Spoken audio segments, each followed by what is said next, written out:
So this song is about how difficult this coming winter might be. I don't know if I've ever isolated as much as I know I'm going to isolate, and just being apart from people and not being at shows. So this is just a straight ahead sad song, and I apologize if it makes you sadder. It's not supposed to do that.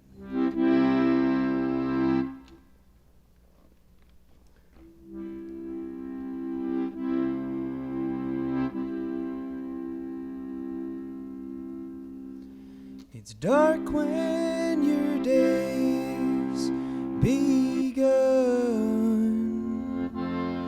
and it's darker still when the work is done and you're home again. Snow's on the mountain too soon. I can feel it coming down for the rest of us, all the colder months. It's gonna be a hard winter. It's gonna be a hard winter. Ice on the ponds, frost and dew. It feels different now from the early years and what brought me here. Yeah, it's gonna be a hard winter. It's gonna be a hard winter. It's gonna be a hard winter. It's gonna be a hard winter.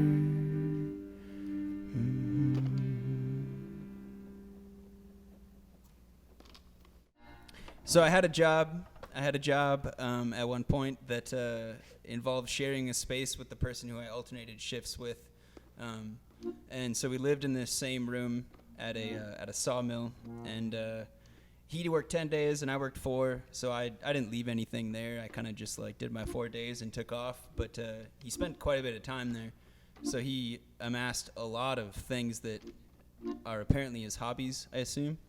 But I imagined a song, or I was trying to figure out who he was just based on the things that he left behind in this room, and that's what became this song. I'll name a few things just so it doesn't come out of left field. But he has a training bike, like for like a in-place bicycle to train to be a bicyclist, and he had lifting weights, and he had a tiny hockey net, like this big, that he practiced on, and there was always a pair of golf clubs in the back seat of the truck. He bought his own mattress and wound up sleeping at the mill, and I'm thankful that he bought that mattress because it served me well as well. Yeah, and one thing that will be super weird if I don't explain it is I found this stack of like what looked like knives, like homemade knives that you would maybe disperse at like a, I don't know, in a prison or something, like sneaky small knives. They were actually used to like keep a dog from escaping a fence, and he made them for his dad. He's also a metal fabricator, so he had like welding equipment around. So I found all these prison knives in the back of my of the work truck. How does he use them to stop the dogs from? He like pounds them into the ground, and then like under the fence, so that when the dog digs under the fence, there's like these metal spikes in the way of like. Yeah, it is kind of sketchy. They look sharp. But whatever. All right, so without further ado, this is my imagining of who that other person at the mill is. 1, 2, 3, 4.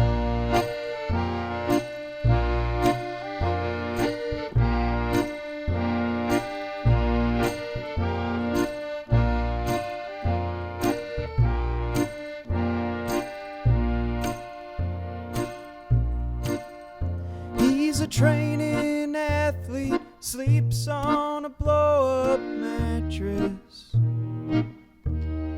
And he's a BB gun sharpshooter and roams around the mill killing birds.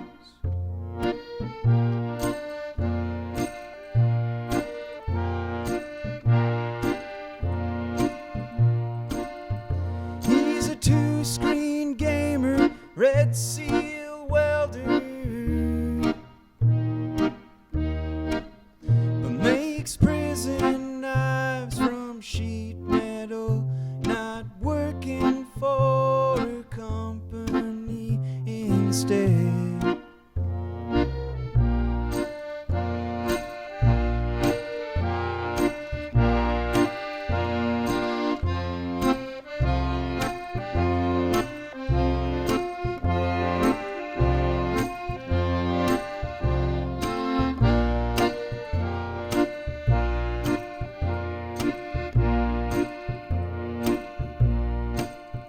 He's a right-handed golfer, miniature hockey champion,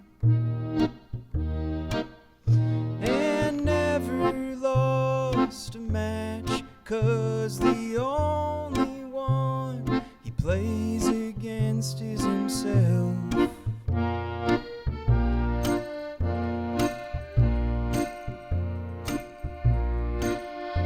He's a forklift driving loader upper, so honk for help when you pull in, and he'll load you up with 3x3 rough wood.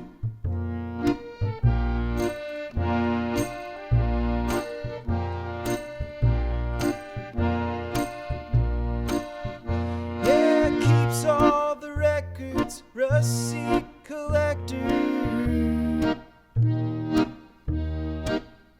So when taxes come next season, he'll be claiming every dollar that he spends. Like the cost of the right-handed golf clubs and miniature hockey net, and all the BB guns and the sheet metal and the mattress that he inflates before bed.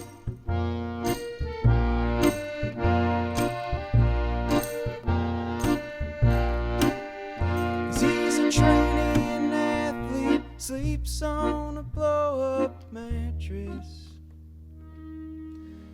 and he's a BB gun sharpshooter, and he roams around the mill killing birds.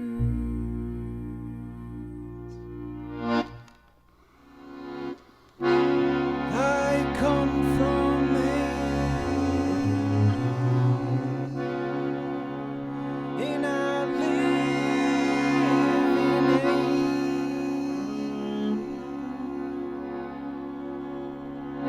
in a gritty town with gritty folks, with gritty cowboys leave trash on the roadside of gritty highways, with boxes for stores, boxes for restaurants, boxes galore. Don't go downtown, meet the poor, they're homeless for a reason, evil for sure. Northern town with an ugly face will creep from the alleys and steal all your change in a gritty town with gritty folks, with gritty cowboys who trash on the roadside of gritty highways, with boxes for stores, boxes for restaurants, boxes galore.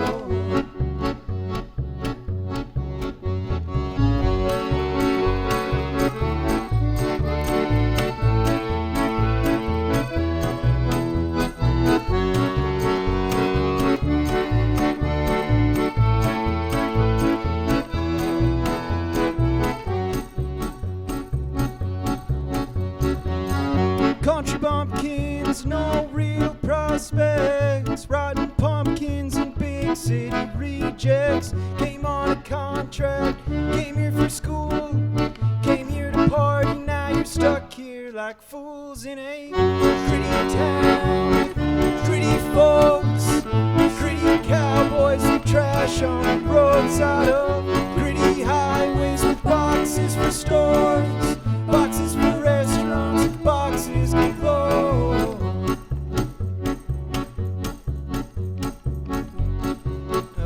So, the Queen of England came to Prince George one day and she christened the University of Northern British Columbia. Thank you. And when she came, she was wearing her yellow pantsuit, and she walked around and waved and waved and waved. And upon returning home to England and seeing the beauty of Prince George, she kept saying this name, Prince George, Prince George, Prince George, to her sons and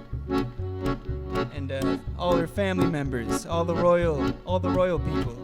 And they're all like, oh, Prince George, sounds like a beautiful place. So when it came time to name the new royal baby, what did they choose? The choice was obvious. Everyone knew what it was gonna be because she came in the 90s and saw. This town's no royal baby, it's an old man with stories, stray dogs with rabies, his dirty streets bring dirty feet. They say it's from the pulp mill, but these people reek. Yeah, they stink.